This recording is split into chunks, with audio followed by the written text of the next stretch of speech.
Ahora en esta sección vamos a ver ya nada más un conjunto de definiciones para poder clasificar y poder manipular datos que tienen que ver con variables cualitativas. Vamos a ver lo que son la escala nominal, la escala ordinal y los niveles de intervalos de medidas. Vamos a empezar primero con la definición de escala nominal. Aplica a datos que son utilizados para categorizar información.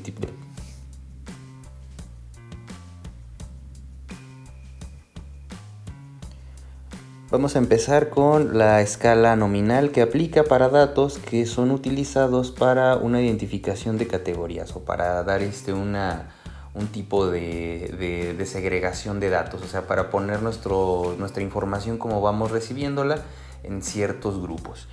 Entonces, la escala nominal, el nivel de medida, es caracterizado por datos que consisten en nombres, etiquetas o categorías solamente. Entonces aquí nos estamos dando cuenta que solamente vamos a tomar estos datos y nada más se les da una clasificación sin ninguna ponderación, sin ninguna clasificación adicional. La escala nominal de datos no puede ser, esto es bien importante, no puede ser acomodada en un orden ascendente. ¿Qué quiere decir eso? Que no vamos a poder clasificar quién es mejor que otro, que tiene una clasificación superior a otra. Esto, digamos, basándonos solamente en una serie de características o incluso valores numéricos. Entonces, fíjense, aquí nos dice, por ejemplo, el tipo de sangre. Aquí, por ejemplo, tomando una muestra de alumnos, por ejemplo, y podemos identificar y clasificar cuántas personas tienen una cierta tipo de sangre. No podemos decir que los de sangre A positivo o A negativo o B sean superiores a otros. Entonces aquí no se puede dar un orden de ninguna forma. Entonces esta es una escala nominal. Ciudad, de la misma forma, tampoco podemos decir que una ciudad es mejor que otra, también por aspectos ya sociales, ¿no? Entonces aquí también decir de qué procedencia, de qué ciudad viene una persona, pues tampoco se puede hacer una escala en un orden ascendente. Género tampoco se puede hacer y menos se puede hacer una clasificación. A lo mejor pudiéramos pensar en acomodarlos en orden alfabético, pero la escala no se puede acomodar de una forma diferente a otra. Entonces el género también es un tipo de escala nominal. Religión, de la misma manera, pudiéramos pensar en el número de personas que se clasifican en una religión, pero tampoco sería correcto trabajar de esa forma. Otros ejemplos serían, no sé, a lo mejor el equipo de fútbol o el equipo de algún tipo de deporte que uno esté afiliado o que tenga la preferencia. Tampoco se puede decir que uno es el equipo 1 siempre y el equipo 2 siempre va a ser otro equipo. El partido político de la misma forma, mucho menos. Por ejemplo, en las boletas para las votaciones, siempre se tiene que tener mucho cuidado en la forma en la que se acomodan los partidos políticos. Y siempre los partidos políticos están peleando la forma en la que se acomoda. Dicen, bueno, ¿por qué un partido político se acomoda primero que otro? Entonces hay ciertas reglas que se tratan de seguir, pero bueno, tampoco se puede implementar un orden de forma ascendente. Entonces son los ejemplos que se tienen para lo que son escalas nominales. Entonces recuerden, lo más importante aquí es que la escala nominal no se puede acomodar en un orden ascendente o en un orden dado por las características. Entonces esta es la escala nominal. Ahora vamos a ver la escala ordinal, que como lo dice su nombre, pues aquí sí vamos a poder darle un orden. Entonces vamos a ver la escala ordinal. La escala ordinal aplica, como lo había mencionado, para datos que sí pueden ser arreglados en algún orden. Entonces aquí ya podemos decir ahora sí que una categoría es superior a otra o es más grande que otra por ya diferencias propias de lo que estamos trabajando. Pero, algo bien importante, pero las diferencias entre los valores de datos no pueden ser determinados o son despreciables. Entonces aquí estas diferencias que tenemos entre nuestros valores no pueden ser caracterizadas de una cierta forma. O sea, es un poco ambiguo la forma en la que podemos diferenciar una escala con respecto de la otra. No son tan representativos, pero sí se puede dar una escala de una clase a otra, diciendo que una es superior, una es más grande o una es de mejor calidad. Vamos a seguir leyendo. El nivel ordinal de medida es caracterizado por datos que aplican en categorías que pueden ser acomodadas o rankeadas. Entonces tenemos que la escala ordinal de datos puede ser arreglado en algún orden ascendente, como lo había mencionado. Por ejemplo, la descripción de tamaño de automóvil. Aquí ya sabemos, por ejemplo, que los automóviles, si nosotros vamos a cuantificar en un estacionamiento el tipo de coches que hay en un estacionamiento, pues podemos tener las clasificaciones. Por ejemplo, la más pequeña pudiera ser, si nos vamos a automóviles solamente, pudiéramos trabajar primero con subcompactos o hatchback, coches pequeños como Chevys, como Sparks, coches que generalmente no tienen una cajuela trasera. Eso se define como un coche subcompacto o un hatchback que se conoce. Por ejemplo, ya después una categoría superior, porque son más largos y por lo general son un poco más caros, ya nos vamos a un sedán. El sedán es un poquito más grande, pero la diferencia es que tiene una cajuela. Entonces, como son un poquito más largos, tienen más espacio y tienden a entrar a otra categoría. También hay clases de sedanes, hay sedanes muy económicos, hay sedanes muy caros, pero estamos hablando solamente del tamaño. Después de ahí ya nos vamos, por ejemplo, a un tipo, un crossover, por ejemplo, que pudiera ser ya un coche con una suspensión un poquito más levantada, una camioneta pequeña, por ejemplo, una camioneta de estas que se están vendiendo mucho, una CrossFox o una Audi Q2, Q3, estas ya sería una clasificación un poquito más grande. Entonces, si se fijan, esta clasificación de automóviles no tiene definido exactamente cuáles son las medidas en cuanto a un coche pasa de ser compacto a ser sedán. No hay una medida exacta, porque los fabricantes de coches pues tienen bastantes variedades para definir sus tamaños. Entonces, si se fijan, las diferencias no son tan apreciables. Entonces, por eso entra en lo que es la escala ordinal. Después, por ejemplo, podemos ver este otro caso, el tipo de producto que tenemos o la clasificación de producto. Por ejemplo, en una línea de producción se puede tener ya distintas categorías para cuando un producto es defectuoso o un producto se puede reparar, o cuando un producto ya sale aprobado para venta. Entonces, generalmente se tienen tres clasificaciones. Cuando un objeto ya se descarta de la línea de producción, tiene que cumplir con ciertas características. A veces incluso hasta los operadores llegan a tener una serie de fotografías para decir, a ver, si la pieza sale con algún tipo de errores en pintura, con algún tipo de grietas, entonces los pueden ir clasificando. Dependiendo de estos errores, el producto se puede tirar por completo o se puede mandar a reparar. Si el producto no presenta ninguna de estas características, entonces el producto pasa a la inspección y sale a venta. Entonces, también nuevamente no hay un valor numérico exacto para el cual nosotros podemos definir este tipo de categoría de producto. Clase socioeconómica, también nuevamente estas cuestiones siempre están cambiando.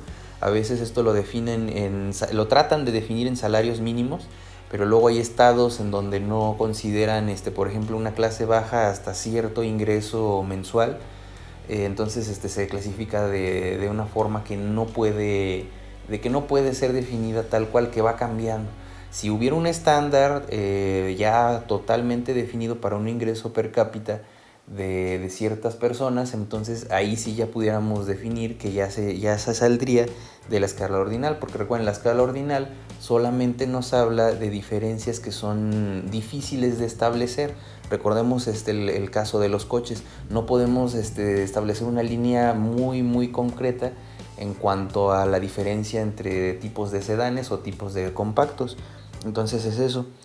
Otro ejemplo es el nivel de dolor. Ya el último ejemplo que aquí menciona el texto es el nivel de dolor. El nivel de dolor también es muy subjetivo. Se puede dar una escala del 0 al 10, por ejemplo, pero para lo que una persona puede llegar a ser muy doloroso, para una persona no puede ser tanto. Entonces, si se fijan, esa clasificación al mismo estímulo, por ejemplo, pueden calibrar una máquina y decir vamos a generar una presión sobre un dedo, que generalmente esas son las pruebas que se hacen para determinar el umbral de dolor de una persona.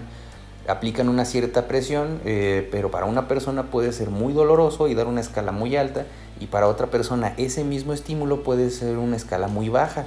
Entonces, si fijan, es muy subjetivo y no podemos pintar una línea tal cual para decir pues le dolió poco, mucho o nada, ¿no? Entonces, si se fijan, esto es muy ambiguo. Otro caso muy similar a este es el nivel de picante que hay en una comida. Se puede caracterizar por la concentración de capsaicina, la venita que tienen los chiles. Eso es lo que hace que piquen los chiles, una venita blanca que tienen, eso tiene algo que se llama capsaicina.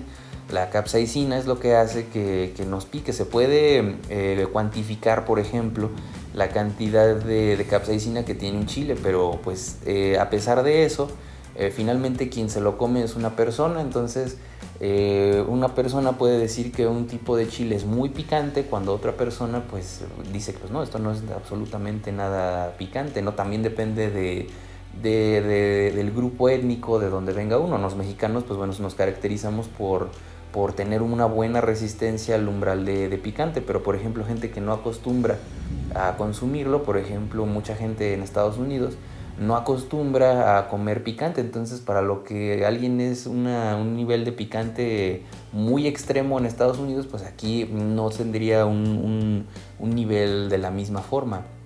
Entonces las escalas de picante no se pueden caracterizar de esta forma, por eso son de forma ordinal. Sí podemos decir pica poco, mucho o demasiado, pero no podemos decir exactamente cuáles son las líneas para definir. Eso nos lleva ya finalmente a lo que son los intervalos de escala. Ahora sí vamos a definir ya el último tipo de clasificación y vamos a pasar a la siguiente sección. Entonces vamos a ver los intervalos de escala.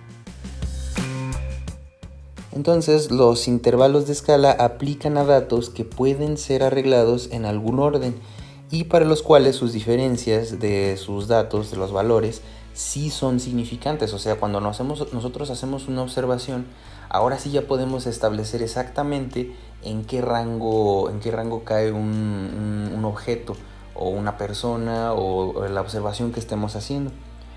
El nivel de intervalo para medidas resulta de algo que nos va a interesar bastante aquí en el curso, entonces nos vamos a enfocar a esto, a conteo o a mediciones. Entonces, como les había mencionado, aquí nos vamos a enfocar en técnicas para poder identificar y clasificar este tipo de datos. Vamos a manipular más que nada este tipo de variables.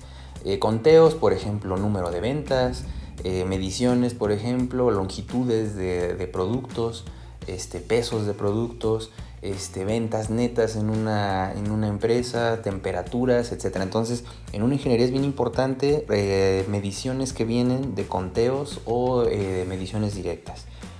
Los datos en un intervalo de escala pueden ser arreglados en un esquema ordenado y las diferencias pueden ser calculados e interpretados. Entonces aquí ya vamos a obtener números. Aquí, como les había comentado, ya tenemos una escala directa en donde sí podemos establecer estas diferencias. Por ejemplo, podemos hablar de el nivel de glucosa de una persona para definir si tiene riesgo o no tiene riesgo de diabetes. Ya hay un número bien definido para el cual nosotros podemos hacer esta diferencia. Por ejemplo, también el grado de obesidad que tiene una persona también. Esto se conoce como índice de masa corporal y nosotros también podemos definir con una precisión ya establecida en qué escala cae una persona. Entonces, si se fijan, ya nosotros dependemos de números ahora sí totalmente y podemos establecer diferencias. Entonces, lo que vamos a hacer ahora es que vamos a ver un ejemplo ya para concluir esta sección. Aquí como ejemplo vemos lo siguiente, tenemos los resultados de un examen representan datos de niveles de intervalos. Entonces aquí, como tenemos explícitamente números, aquí sí podemos establecer una diferencia bien concreta. Entonces tenemos, por ejemplo, Lana sacó 8 en el examen y Christine sacó 40 en un examen. Estamos hablando a lo mejor de un examen que está en base en 100. Lana entonces sacó una calificación más alta que Christine en el examen. Esto es, en las calificaciones de los exámenes pueden ser arreglados en un cierto orden. Lana sacó 40 puntos más arriba que Christine lo hizo en el examen. Esto es, las diferencias pueden ser calculadas e interpretadas. Entonces aquí, como ya tenemos un número bien establecido, a diferencia de las otras escalas, por ejemplo, hablando de la primera escala que hablamos hoy, religiones, por ejemplo, ahí sí no se puede hacer absolutamente nada para hacer un acomodo de datos. Hablamos después de las escalas en tamaños de coches. Ahí, por ejemplo, ya se puede definir un cierto rango de un nivel de coches pequeños, coches medianos o coches grandes. Hablamos ya un poco de nombres en concreto. Y por último, cuando tenemos nuestros intervalos de datos, que recuerden que esta es la técnica que nos va a interesar más, aquí vamos a estar refiriéndonos a números. Entonces son las escalas que podemos utilizar, y nuevamente más adelante vamos a ver técnicas para especializarnos en este tipo de acomodo de datos y su interpretación, y vamos a ver qué características nos puede decir de un procedimiento, de unas ventas, de unas mediciones, de un experimento, etc. Entonces con esto concluimos esta sección. Son el tipo de mediciones que vamos a ver.